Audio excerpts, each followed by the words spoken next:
नमस्कार। Study by Virendra sir channel में आपका स्वागत है। हम लोग दीनदयाल उपाध्याय गोरखपुर विश्वविद्यालय गोरखपुर के बीए सेकेंड सेमेस्टर इतिहास विषय से संबंधित फर्स्ट पेपर HIS 104 पेपर का नाम है मध्यकालीन भारत का इतिहास 1206 से 1526 ईस्वी, यानी कि दिल्ली सल्तनत का इतिहास पढ़ना है। इस क्रम में हम लोग 2 वीडियो पहले देख चुके हैं, एक कुतुबुद्दीन ऐबक, दूसरा इल्तुतमिश। आज इसी तीसरे क्रम में हम लोग रजिया सुल्तान को पढ़ेंगे, जिसका कार्यकाल 1236 से 1240 ईस्वी था। मैं पहले की वीडियो में भी आपको बता चुका हूँ कि ये वीडियो सिर्फ दीनदयाल उपाध्याय गोरखपुर विश्वविद्यालय के लिए ही नहीं, मध्यकालीन भारत का इतिहास दिल्ली सल्तनत के टॉपिक को भारत में सबसे बड़ी परीक्षा UPSC में प्रश्न बनते हैं, पूछे जाते हैं, सामान्य अध्ययन इतिहास विषय में भी, और UGC नेट, JRF में, हायर में, TGT PGT इत्यादि के लिए भी महत्वपूर्ण टॉपिक है। गोरखपुर विश्वविद्यालय के अंतर्गत जो राष्ट्रीय शिक्षा नीति 2020 के अंतर्गत CBCS पैटर्न जो लागू हुआ है, उसके अंतर्गत हम लोग देख रहे हैं, पढ़ रहे हैं। मेरा उद्देश्य है कि हमारे बच्चे जो ग्रामीण अंचल के हैं उन्हें आसानी पूर्वक UPSC पैटर्न के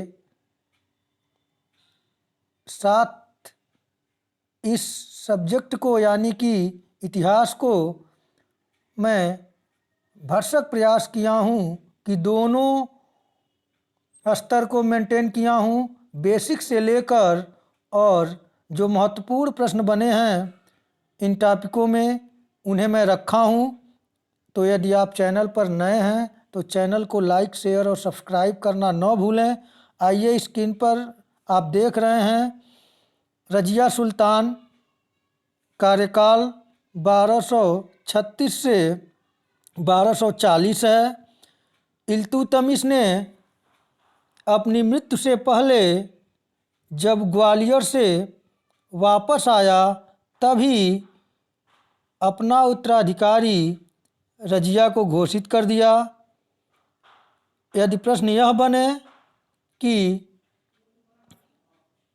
इल्तुतमिश ने अपना उत्तराधिकारी रजिया को कब घोषित किया, तो ग्वालियर से वापस आने पर और चांदी के टंके पर रजिया का नाम भी वह अंकित करवाया था।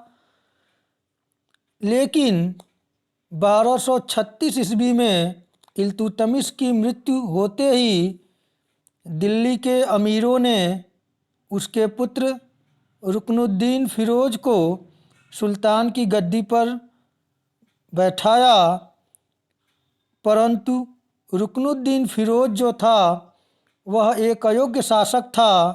जब वह दिल्ली से बाहर था तो रजिया ने लाल वस्त्र धारण कर दिल्ली के जनता से न्याय की अपील की। इल्तुतमिश ने यह व्यवस्था किया था अपने शासनकाल में, जिसे न्याय चाहिए वह लाल वस्त्र धारण कर न्याय की गुहार कर सकता था। तो रजिया ने वैसा ही किया और जनता ने रजिया का समर्थन किया और उसे दिल्ली सल्तनत का सुल्तान घोषित किया। यह पहली बार था कि रजिया के मामले में दिल्ली की जनता ने उत्तराधिकार के प्रश्न पर स्वयं निर्णय लिया। तो इस प्रकार यहाँ से जो प्रश्न बनेंगे आप देख लें कि रजिया सुल्तान का कार्यकाल क्या था। तो 1236 से 1240 ईस्वी। रजिया के पिता का नाम इल्तुतमिश, और इल्तुतमिश ने अपने मृत्यु से पूर्व ही अपना उत्तराधिकारी रजिया को घोषित कर दिया था। किंतु जो दिल्ली के अमीर तुर्क अमीर थे वे स्त्री का सुल्तान बनना पसंद नहीं करते थे, इसलिए उन्होंने रुकनुद्दीन फिरोज को गद्दी पर बैठाया, जबकि वह एक अयोग्य शासक था। और रजिया ने लाल वस्त्र धारण किया, किसके लिए? तो न्याय के लिए। और जनता ने पहली बार दिल्ली सल्तनत के उत्तराधिकार के प्रश्न पर स्वयं निर्णय लिया। तो इसे आप तैयार कर लें। अब आइए मुख्य बिंदुओं को देखें। रजिया का पूरा नाम जलालुद्दीन रजिया था। रजिया का जन्म कब हुआ था? तो रजिया का जन्म 1205 ईस्वी में बदायूं में हुआ था। रजिया की उपाधि क्या थी? तो रजिया की उपाधि उम्दत उल निस्वा थी। और रजिया की माँ का नाम क्या था? तो रजिया के माँ का नाम तुर्कमान खातून या कुतुब बेगम था। आप इन बिंदुओं को तैयार कर लें। रजिया किस प्रकार के वस्त्र धारण करती थी? तो रजिया महिला वस्त्र त्याग कर वह पर्दा प्रथा की विरोधी थी। पुरुषों के वस्त्र काबा, कोट और कुलाह अर्थात टोपी धारण करती थी, जो कि तत्कालीन तुर्की अमीर रजिया को सुल्तान के रूप में पसंद नहीं करते थे, क्योंकि वे पुरुषवादी सोच के शिकार थे और वे स्त्री को अपना सुल्तान के रूप में पसंद नहीं करते थे। यहाँ तक कि कुछ प्रमुख इतिहासकार भी रजिया को सुल्तान के रूप में देखना पसंद नहीं करते थे, जिसे लेकर दरबार में षड्यंत्रों का दौर प्रारंभ हुआ। रजिया ने अपने प्रशासन को चलाने के लिए ख्वाजा मुहाजबुद्दीन को निजाम उल मुल्क की उपाधि के साथ वजीर बनाया। तो रजिया ने किसे वजीर बनाया? तो ख्वाजा मुहाजबुद्दीन को क्या उपाधि दी? तो निजाम उल मुल्क की उपाधि के साथ वजीर बनाया। और मलिक सैफुद्दीन ऐबक को कुतलुक खां की उपाधि के साथ सेना का प्रधान नियुक्त किया। तो रजिया ने किसे कुतलुक खां की उपाधि दिया? तो मलिक सैफुद्दीन ऐबक को। और उसे किस पद पर नियुक्त किया? तो सेना का प्रधान नियुक्त किया। और वहीं मलिक एजुद्दीन कबीर खां को लाहौर की सूबेदारी दी। रजिया ने लाहौर की सूबेदारी किसे दी? तो मलिक एजुद्दीन कबीर खां को। और रजिया ने मलिक कुतुबुद्दीन हसन गोरी को नायब लश्कर का पद दिया। नायब लश्कर के पद का जो सृजन किया था वह रजिया ने किया था। तो यहाँ से प्रश्न बनता है कि नायब लश्कर का पद का सृजन किसने किया? तो रजिया ने किया। इस मत का समर्थक हबीबुल्लाह महोदय करते हैं। तो यहाँ से प्रश्न बनेंगे, आप इन्हें तैयार कर लें।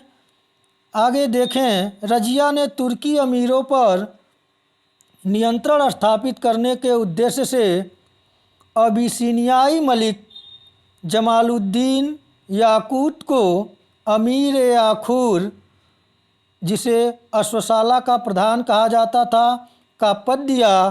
तो यहाँ पे प्रश्न बनता है कि रजिया ने किस उद्देश्य से मलिक जमालुद्दीन याकूत को अमीर आखूर का पद दिया? तो तुर्की अमीरों पर नियंत्रण स्थापित करने के लिए। और अमीर आखूर किस विभाग का प्रधान होता था? तो वह अश्वशाला का प्रधान था। रजिया किससे विशेष अनुराग रखती थी?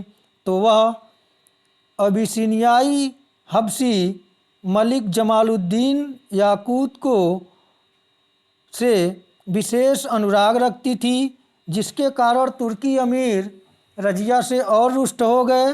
तो यहाँ से प्रश्न बनेंगे, आप तैयार कर लें। रजिया ने किस भारतीय परंपरा को स्वीकार किया तो रजिया ने राजकीय छत्र रखने की शुरुआत की, जो प्राचीन भारतीय परंपरा थी कि सुल्तान या राजा जो होता था वह राजकीय छत्र रखता था। तो इस परंपरा का शुरुआत दिल्ली सल्तनत में रजिया ने किया। इसे आप तैयार रखें। रजिया के विरुद्ध आइए देखते हैं प्रमुख विरोधियों में। तो रजिया के विरुद्ध प्रमुख जो विरोधी थे उसमें एतगीन, अल्तुनिया एवं कबीर खां थे। आइए देखें रजिया के विरुद्ध प्रमुख विद्रोह। तो रजिया के खिलाफ पहला विद्रोह किसने किया? तो रजिया के खिलाफ पहला विद्रोह लाहौर के सूबेदार कबीर खां ने किया। कबीर खां को किस नाम से या किसकी उपाधि दी गई थी? तो कबीर खां को हजार मर्दा कहा जाता था। इसे आप तैयार रखें। आगे देखें रजिया के विरुद्ध प्रमुख विद्रोह, इसे हम देख ही चुके हैं। लाहौर के सूबेदार कबीर खां ने किया, जिसे हजार मर्दा कहा जाता था। दूसरा विद्रोह भटिंडा के सूबेदार अल्तुनिया ने किया। अल्तुनिया ने याकूत को मारकर रजिया को तबर हिंद में कैद कर लिया। तो यहाँ से प्रश्न बनेगा कि याकूत को किसने मारा? तो अल्तुनिया ने। और अल्तुनिया ने रजिया को कहाँ कैद किया? तो तबर हिंद में कैद कर लिया। रजिया ने अपने को बचाने के उद्देश्य से अल्तुनिया से शादी कर ली और दिल्ली पर अधिकार करने के लिए अल्तुनिया के साथ आगे बढ़ी। परंतु 14 अक्टूबर 1240 ईस्वी कुछ इतिहासकार 13 अक्टूबर का जिक्र करते हैं। तो डेट में अगर 14 अक्टूबर आएगा तो 13 अक्टूबर नहीं रहेगा, 13 रहेगा तो 14 अक्टूबर नहीं रहेगा। तो 14 अक्टूबर 1240 ईस्वी में रजिया और अल्तुनिया को कैथल, जो हरियाणा में है, के निकट रजिया एवं अल्तुनिया की हत्या कर दी गई। इस प्रकार एक योग्य सुल्ताना रजिया की कहानी समाप्त हुई। जैसा कि एल्फिंस्टन महोदय के अनुसार यदि रजिया स्त्री न होती तो उसका नाम भारत के महान मुस्लिम शासकों में लिया जाता। तो आप लोग रजिया से संबंधित इन प्रमुख बिंदुओं को तैयार कर लें, और यदि मिड टर्म के लिए डिस्क्रिप्टिव प्रश्न बनेगा तो रजिया पर टिप्पणी लिखिए, तो आप इन बिंदुओं को लिख सकते हैं। तो आप लोग इसे तैयार करें। मैं प्रत्येक दिन आपको फर्स्ट पेपर से संबंधित क्रमवाइज प्रश्न पत्र हल कराऊंगा, और उसके बाद हम लोग सेकंड पेपर पर प्रश्न बनाएंगे। तो आप लोग चैनल को अपना स्नेह और सहयोग लाइक, शेयर और सब्सक्राइब के माध्यम से देते रहें। आप लोगों की तैयारी अच्छी हो, आप लोग अच्छे से तैयार करिए। इसी शुभकामनाओं के साथ आज इतना ही। नमस्कार।